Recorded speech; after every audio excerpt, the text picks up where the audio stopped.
Bienvenidos al programa Perfiles en la Acción, charlas con los creadores escénicos. En esta ocasión nuestra invitada de honor, yo digo, porque no es una maestra que haya empezado de la noche a la mañana, sino que ya son 50 años de trayectoria artística de la maestra Pilar Urreta, quien se encuentra hoy con nosotros y con quien vamos a platicar precisamente de su última creación, El Signo, que recientemente se presentó en el Teatro de las Artes del Centro Nacional de las Artes. Así que, en un momento, iniciamos.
Iniciamos ya este programa aquí ya con la maestra Pilar Urreta. Muchísimas gracias, Pilar, bienvenida. Gracias, maestro Jaime. Pues bueno, aparte de que nos conocemos desde aquellas épocas en las que yo también estuve contigo en el Colegio de Maestros de la licenciatura, en la que todavía estás ahí, lo cual me da muchísimo gusto, y que pues nos tocó vivir momentos pues en los que vimos crecer a estos que ahora son grandes coreógrafos. Sí, fíjate sí.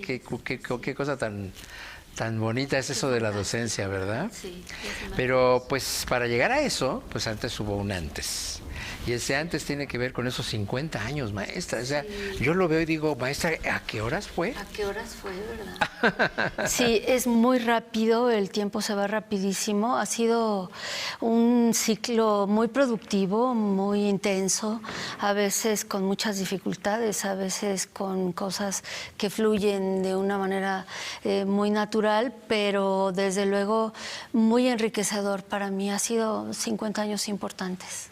Pero además que, pues, dentro de tu trayectoria en la que, pues, has tocado como muchas vertientes, desde, bueno, aquella formación que tuviste en los Estados Unidos, cuando te fuiste a Nueva York, no solamente con grandes maestros de la danza, pero también te tocó, pues, otra parte que también se me hace esencial y que justamente tiene que ver con, pues, el maestro que pues, creó toda esta técnica, Laban, y que, bueno, también hizo otra parte importante, pero también otra que se me parece esencial, y que es esta cuestión de lo olvidado de la escena, y que no es la escena del espectáculo, sino la escena que toca a fondo con los orígenes, con el rito, con toda esa parte. Voy a atreverme a decirlo, pero sin ánimo de otra cosa, sino de el verdadero sentido espiritual, ¿no? De esa manera de religarse nuevamente con el ser y tener como un sentido más allá de lo que finalmente el lenguaje de la escena es un vehículo. Así es. ¿No? Y creo que yo lo he sentido así mucho. Sí. Entonces, pues, ahí ¿cómo fue ese camino, en breve? En realidad es un misterio para mí y te voy a platicar por qué. Cuando yo era muy chiquita, mis padres, en la casa se oía mucha música y cada vez que se oía música yo bailaba, bajo cualquier pretexto, la música que fuera. Pero lo hacía no porque sintiera un placer corporal, tampoco porque me gustaba que me observaran, sino porque algo me pasaba, que yo me conectaba con algo que hasta el día de hoy no puedo todavía expresar. Y puede parecer al ojo crítico quizá una anécdota demasiado superficial, pero en realidad la experiencia para mí fue muy importante y lo sigue siendo. Entonces, yo no sé por qué la danza para mí ha representado siempre un vínculo con la parte espiritual de todo ser humano. Me parece que es la manera en que el espíritu, el alma se expresa de forma más amplia, más libre. Sin embargo, como yo tenía pues una serie de referencias familiares del teatro, de la danza, de la música, no hice a un lado la posibilidad de aprender de manera seria, ¿no? Pero mi búsqueda ha sido esa siempre. ¿Cómo puedo en cada obra, como tú dijiste muy bien, con una palabra muy importante, religarme otra vez a la parte espiritual? La búsqueda después se vuelve algo que quisiera yo que fuera más allá de mí, en el sentido de que me gustaría que también el espectador pudiera subirse en esa barca para atravesar al otro lado y que no sea la danza una experiencia solo hermosa, solo amable o interesante de ver, sino que algo más ocurra adentro. Es difícil de explicar, suena un poco, quizás hasta cursi podría decirlo, pero ya a estas alturas del partido no me interesa defender mi postura, esa es mi postura. Claro. Fíjate, además el hecho de que un medio, un vehículo como este, nos reconecte en esta parte, pues se hace, es como esos trabajos que alguien los tiene que hacer, pues. Sí, así decía Peter Brook acerca de Jerzy Grotowski. Claro. Decía, lo que él está haciendo no es lo que se esperaría de un hombre que ha tenido todo el éxito. Pero es algo que alguien lo tiene que hacer y es él quien lo tiene que hacer, porque es la manera en cómo él encontró justo esto. Y yo me atrevo a mencionar a Grotowski porque hay mucho de lo que él buscaba que veo en tu trabajo. Veo el signo, veo el ritual, veo, y sobre todo esa relación de un intérprete que no solo despliega habilidades, sino que realmente tiene que encontrar un camino real hacia sí mismo. Y en este caso, pues tú eres formadora también, y en el sentido docente. Aquí, ¿cómo puede ser posible para ti también de ligar esta otra parte del hecho de transmisión, de la transmisión de lo que yo considero ya una tradición? Como dices, yo no defiendo mi postura porque esa línea ya está hecha. Sí, ya. Y solo estás dejando las semillas para la posibilidad de ver qué se puede seguir haciendo, ¿no? En algo que es necesario, que se tiene que hacer. Fíjate que lo que preguntas es muy importante. Yo creo que estamos en un punto de quiebre en el sentido tanto social como cultural, como, ¿por qué no decirlo, espiritual? Creo que necesitamos reencontrar un nuevo camino, una avenida nueva para resignificar qué quiere decir lo espiritual, porque no está relacionado con ninguna religión, no está relacionado con ningún dogma, con ningún tipo de reglas preestablecidas por alguien, tampoco se trata de la idea de un ser superior, nada de esto es así, pero sí tenemos una esencia, los seres humanos, que nos permite comprender a profundidad la experiencia de estar en el mundo y la experiencia de conectarse con el otro, y el ritual es un medio muy importante para hacerlo. En sus orígenes, y ya lo sabemos muy bien, el teatro es ritual y la danza también es ritual. Y en el momento en que Dionisio y Apolo se reúnen y se toman un vino, hay, digamos que en este cruce hay una fiesta, pero la fiesta no deja de lado ni aquello que es bello, y que puede embriagar, ni aquello que es sutil y que puede elevar el sentido del alma. Entonces, para mí el ritual, aunque yo no hago danza ritual, pero desde luego es un hijo de la danza ritual, me parece que además la danza contemporánea, en general las artes escénicas se han abierto tanto a tantas posibilidades que nos pueden permitir a través de un montón de cruces tanto de multimedia, de danza, de teatro, etcétera, llegar a ese lugar del alma del espectador. Que además creo yo que a mí me gustaría pensar que el espectador no es un observador pasivo, que es en realidad un compañero de viaje. Es un viaje que ocurre durante una hora o el tiempo que sea, pero es un viaje muy importante porque vamos descubriendo ambas partes una nueva manera de ver el mundo, ¿no? Inevitablemente, y yo no decía necesariamente lo ritual por una manera de hacer, sino por una manera de unificar, ¿no? De crear esa, a veces, comunión en la que estamos siendo no solamente espectadores de algo, sino testigos de un acto. Y me parece que con tu trabajo ocurre eso, ¿no? Y yo, pues en tus orígenes, digo, son muchísimos años, pero pocas veces me tocó estar frente a algo que realmente, como es tu caso, de las pocas obras que pude ver tuyas, o sea, donde tú estabas ahí en escena, donde realmente decía, aquí está pasando algo, ¿no? Entonces decía, es el acto, más allá de la mera representación, ¿no? Y para eso, pues es muy importante el conocimiento del cuerpo y el conocimiento de los signos, sobre todo para articular este lenguaje. ¿Cómo concibes tú el lenguaje entonces desde esa perspectiva de la escena, desde donde tú has marcado tu línea de tradición? Ha sido un camino un poco a contracorriente, y yo casi podría decir que bastante accidentado, en el sentido de que en general, no puedo decir que todos, pero en general la danza actualmente en México tiene una ruta que podemos más o menos entrever entre una compañía y otra, y algunas nos acercamos más porque también hay una búsqueda, si no de lo espiritual o de lo místico, pero hay una búsqueda de una forma de la verdad. A través del cuerpo. Lo que puedo decir es que para mí la danza es un vehículo, no es el fin.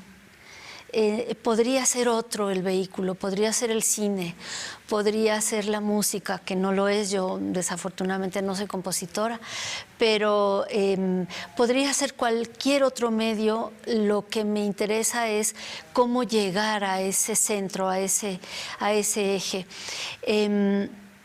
Por eso digo que ha sido difícil, un poco yendo a contracorriente de la manera en que se ve la danza en México. Por un lado, en ocasiones me he sentido como no solamente como extranjera en el sentido no social, no cultural, pero sí en el sentido de las formas de la búsqueda. Y claro, ya me acostumbré y de alguna manera encuentro una cierta paz en eso, porque hay un silencio que es indispensable para poder hacer un trabajo como el que yo quiero hacer. A veces lo logro, a veces no lo logro, pero el silencio es importante. Cuando hablo de silencio me estoy refiriendo a sí estar permeable a lo que pasa afuera, pero lo suficientemente trabajando adentro como para no confundirme o no cambiar de ruta de lo que yo quiero hacer. Siento que cuando yo doy clase, la manera en que transmito de la forma más directa es con el cuerpo, con el movimiento, y a través del movimiento con una filosofía que voy compartiendo con ese joven estudiante a quien no considero un aprendiz, considero, igual que considero al espectador, un compañero de viaje. Yo voy a tener la oportunidad de hacer comunidad con mis estudiantes durante un año, que es el tiempo que me toca estar con ellos, ¿no? Y en ese año no solamente quiero enseñar herramientas, métodos, sistemas, perspectivas estéticas, también quiero enseñar cómo producir pues una base filosófica personal a partir de la cual crear danza o crear mediante cualquier otro medio una forma artística. Muy bien, pues hay muchos más temas que justamente van a partir de la obra El Signo. Vamos a ver otro fragmento, ¿qué te parece? Gracias. Sí, para que podamos disfrutar otra parte de este trabajo. Ustedes ya se darán cuenta. Vamos a analizarlo un poco más a medida que vaya transcurriendo esta charla y en un momento regresamos.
Regresamos nuevamente para continuar charlando con la maestra Pilar Urreta. Pues Pilar, este reciente trabajo, que además fue un estreno mundial, que presentaste en el Teatro de las Artes y que pues bueno, es como esa curva grande que representa pues en este momento lo que tú nos quisiste decir, compartir, comunicar, y en ese sentido de comunión, estar ahí para disfrutarlo, y que utilizaste además, bueno, pues parte de lo que está ahí, me parece que hay dibujos. Hay dibujos, sí. ¿De qué?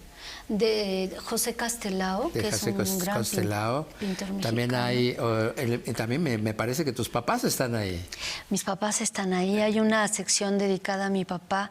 Mi papá fue un gran fotógrafo, Nacho López, y hay la obra.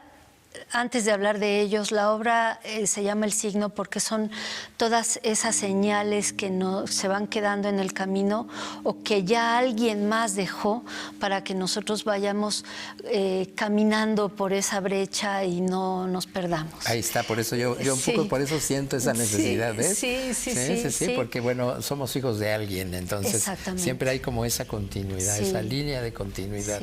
Y bueno, pues la premisa es esa, ¿hay algo más atrás? Hay algo más y es como todos,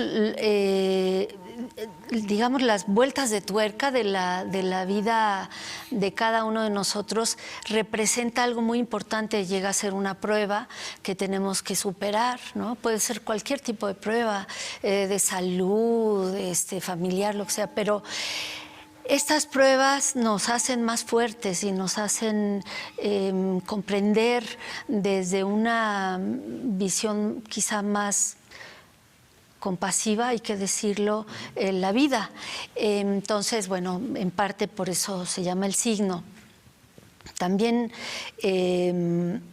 estos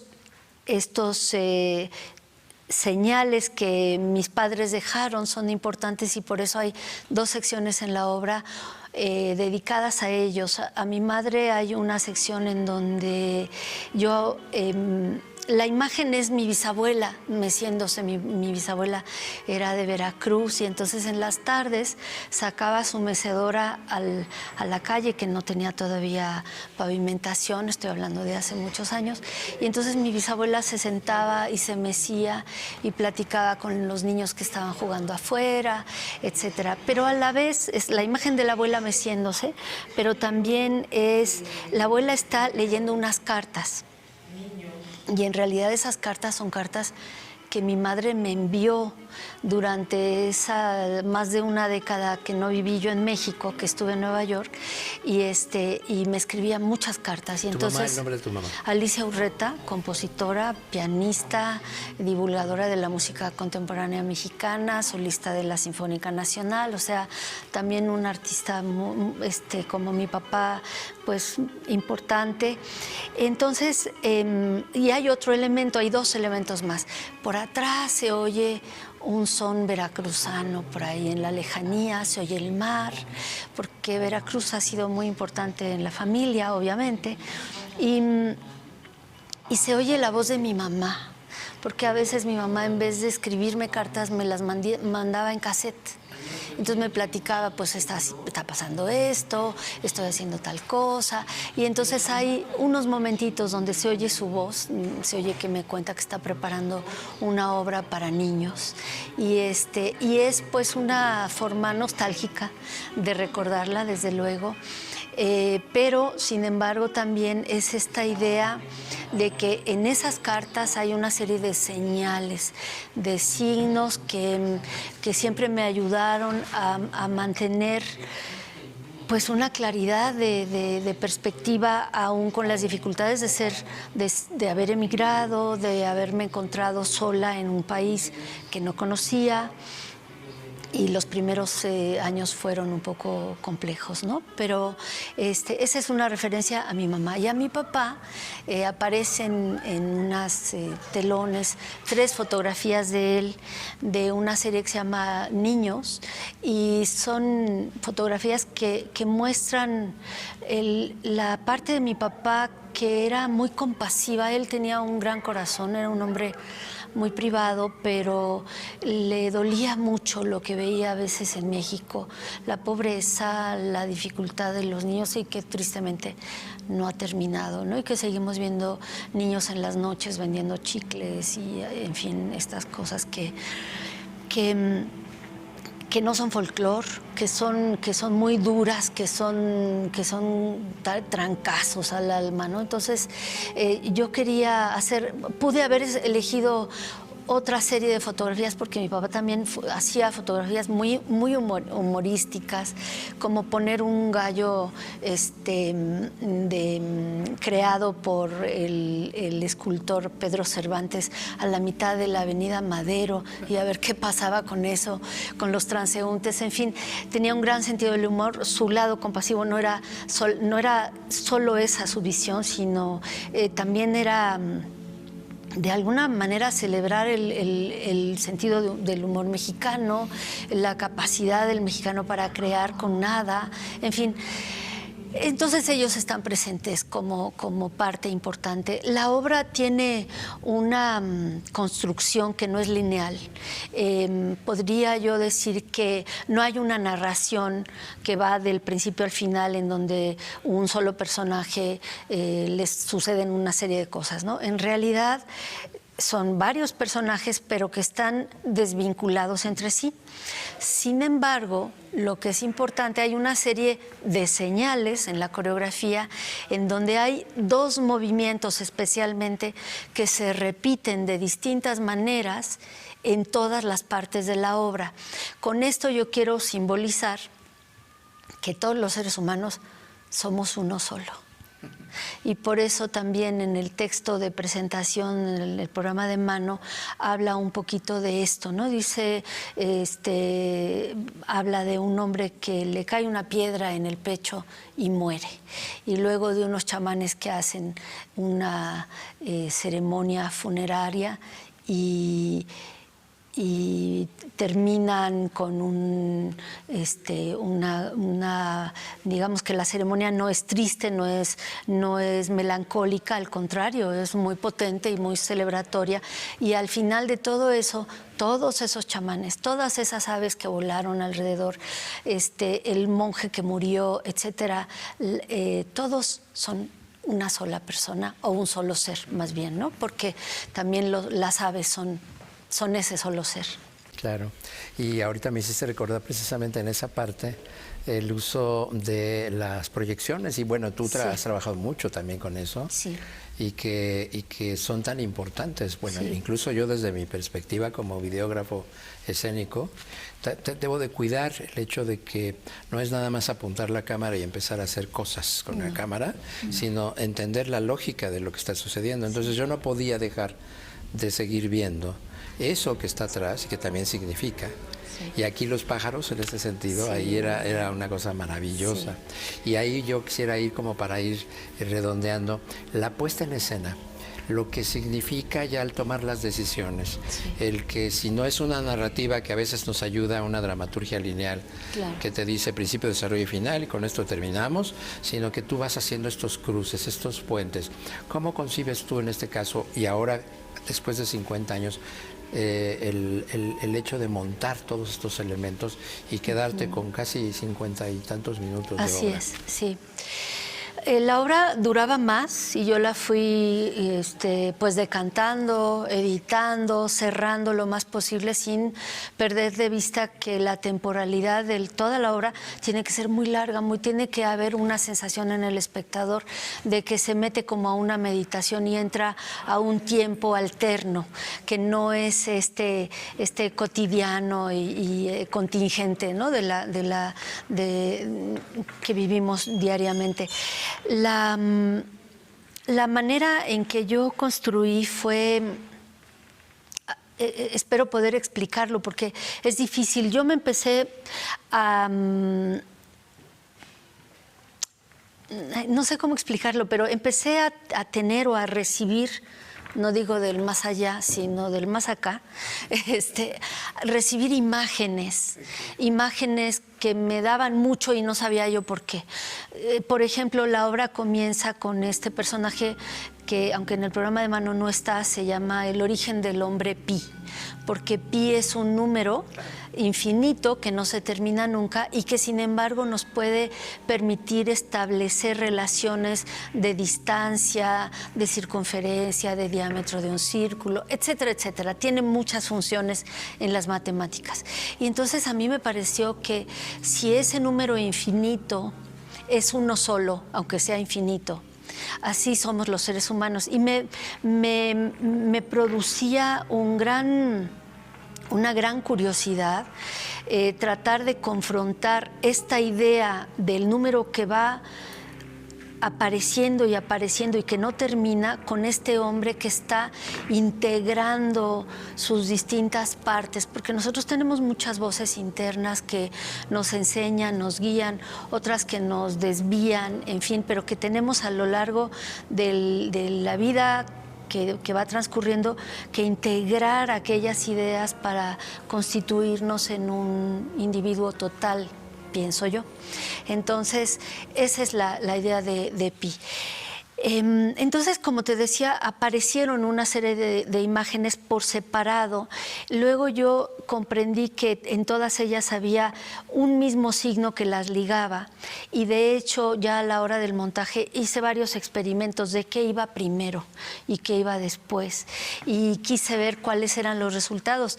En teoría, la obra podría, en cada función, cambiar de orden y debería tener el mismo resultado, ¿no? Entonces, en teoría, no me he lanzado todavía a hacer ese experimento. Arriesgado. Es muy arriesgado, todavía es muy nueva la obra y yo creo que tiene que madurar para poder hacer estos para someterla, ¿no?, a una prueba como esa. Exacto, a un tratamiento que es más de orden aleatorio y que presenta dificultades muy particulares, sobre todo los cambios, cómo entran, cómo salen, ciertas cuestiones de orden estrictamente técnico y algunas de orden estético. Si tiene el peso suficiente tal parte como para ir después que la otra, en fin, no me he atrevido todavía, pero espero poder hacerlo en algún momento. No, a mí me pareció siempre que estaba yo frente a cada uno de estos fragmentos y como no podía yo mover mucho la cámara porque no me lo permitía la proyección, claro, entonces me separaba un poco y disfrutaba realmente de cada uno. Y además que había estas recurrencias, porque hay escenas que se vuelven a... Sí. ¿no? Con esta especie de repetición y que, bueno, me llevan a la última, a una de las últimas preguntas, creo que sería quizá la última. ¿Y qué crea coherencia, maestra, en medio de esta aparente incoherencia? No, me refiero a incoherencia no desde más bien desde la parte de la linealidad. Claro, claro. ¿No? Sino de esta otra manera de trabajar, en esta otra lógica, que no es la lógica racional. Ciertamente, ¿no? Sí. Eugenio Barba nos habla de la incoherencia coherente, ¿no? Qué maravilla. ¿No? O sea, de cómo no necesariamente tienes que tener como todo acá, sino permitir que sea la intuición la que te lleve, pero siempre con el rigor de saber que cada paso que das es un paso seguro. Sí. Aquí, maestra, ¿cuál sería como el lugar a donde esta aparente vueltas y regresos te llevó? ¿Cómo fue tu conclusión? Voy a tratar de ser como muy sintética, aunque es difícil, pero tendría yo que responder en 3 niveles. Uno fue la creación de la obra antes de la puesta en escena. Y entonces lo que yo hice fue crear cada una de estas escenas como unidades completamente autónomas. Esa fue la primera cosa, y hasta que estuve segura de lo que yo quería decir con cada una de ellas fue que decidí incluirla en lo demás. Esa es la primera parte. La segunda parte, que sí hay una línea conductora de todas las partes, es esta idea que a mí me inspira mucho Hermann Hesse, este autor alemán que escribe cosas extraordinarias, y en varios de sus novelas él habla de que los seres humanos tenemos que hacer un gran trabajo para construirnos y para convertirnos en verdaderos seres humanos, y que a veces algunos nos quedamos en mitad pez, mitad hombre, mitad caballo, mitad hombre, etcétera, ¿no? Y entonces esa era la apuesta que yo estaba haciendo, que cada una de estas secciones lograra sintetizar esos diversos caminos para convertirnos totalmente en seres humanos. Entonces ese es el segundo nivel. Estudié mucho a Hesse, lo leí mucho, me inspiré mucho en él. No tomé nada de orden anecdótico, no hay nada ahí, pero también, y aquí sí tomé algo anecdótico de otro autor que es Goethe. En un cuento completamente esotérico, él era masón, mucha gente a lo mejor no lo sabe, pero tenía un universo, pues eso, muy esotérico, a medio camino entre lo espiritual y lo ritual, en fin. Y un cuento que se llama La serpiente verde presenta a dos personajes que son los fuegos fatuos y que ayudan a que el candidato a convertirse en ser humano pueda atravesar el río y pueda hacer ese cruce lo más fluido posible. Es un absurdo, suena absurdo porque son dos fuegos fatuos que atraviesan el agua, o sea, son todas estas contradicciones aparentes, ¿no? El cuento es fascinante, desde luego, y allí me fundamenté un poco en hacer la construcción no lineal, pero sí una construcción que nos llevara al final que ocurre en la danza, que es el vuelo. Esa sección se llama el vuelo del espíritu, y que son unos papalotes volando. Los bailarines están... La escena está casi oscura, casi en oscuridad, pero hay unas estrellas que se ven que se están moviendo y hay y van hacia adentro las estrellas y los papalotes van flotando por el aire y cruzando, etcétera. Y la idea es llegar a esa liberación. Quizá podría yo concluir diciendo que para mí la danza ha sido siempre la búsqueda de la libertad. No siempre lo logro, ni en las obras ni en la vida real, pero es una experiencia momentánea, trascendental. Pues, maestra, se adelantó a la pregunta que le iba a hacer. ¿Con qué cerramos, maestra? Y creo que eso sería, pero sin embargo, en breves palabras, maestra, a 50 años de un camino que te ha llevado a este momento, ¿qué te gustaría decirle a estas nuevas generaciones? Que ni se imaginan eso, ¿no? Sí, en 50 años, sí, no sabemos, pero... Sí, es cierto. Mira, siempre el trayecto de cualquier creador del área que sea es complejo. Yo creo, sin embargo, es muy difícil para todos nosotros, ¿no? Pero creo que este es un momento especialmente difícil. Estamos atravesando por un mundo de altísima complejidad, en que la expectativa de la vida, el planeta, etcétera, está siendo puesta a prueba. Entonces, también es un tiempo en el cual los gobiernos en el mundo en general, no en todas partes, pero en muchos países, están dejando de lado la importancia del arte y se están olvidando que el arte es la memoria histórica. O sea, nosotros no nos acordamos quién era el gobernador del año Tres Caña, no sé dónde, en Tenochtitlan. ¿Quién era? No, a lo mejor sí somos especialistas, sí, pero sí podemos tener un sentimiento de emoción trascendente frente a las pirámides, frente a Cacaxtla, frente a las pinturas rupestres de no sé dónde. O sea, es decir, podemos a través del arte reconstituirnos históricamente. ese es el peligro que estamos pasando ahora, que la cultura para los gobiernos está dejando de ser importante, entonces estamos pasando como de noche. Eso me preocupa. Entonces a los jóvenes les diría, háganse más fuertes, tengan cada vez una voluntad más potente, constitúyanse como fuerzas importantes. No me preocuparía tanto decirles, fíjense que el camino es muy difícil, sí es muy difícil, pero para ellos es más difícil todavía. Entonces, eso sería. Por el otro lado, también veo que ante la necesidad están siendo capaces de crear cosas fantásticas. Y eso es una bendición para cualquier país, porque eso es lo que nos soporta como cultura. Muchísimas gracias, maestra. Al contrario. Muchísimas gracias y de verdad ha sido un verdadero honor haberte acompañado una partecita de ese proceso y haber coincidido en algún momento y sobre todo ahora con esta obra, El Signo. Muchísimas gracias, maestro. Gracias A ti. No, gracias por tu compañía, además, a lo largo de tantos años. No, te pues, agradezco mucho. Para nosotros siempre ha sido como una parte importante también. Gracias, maestro. Muchísimas gracias.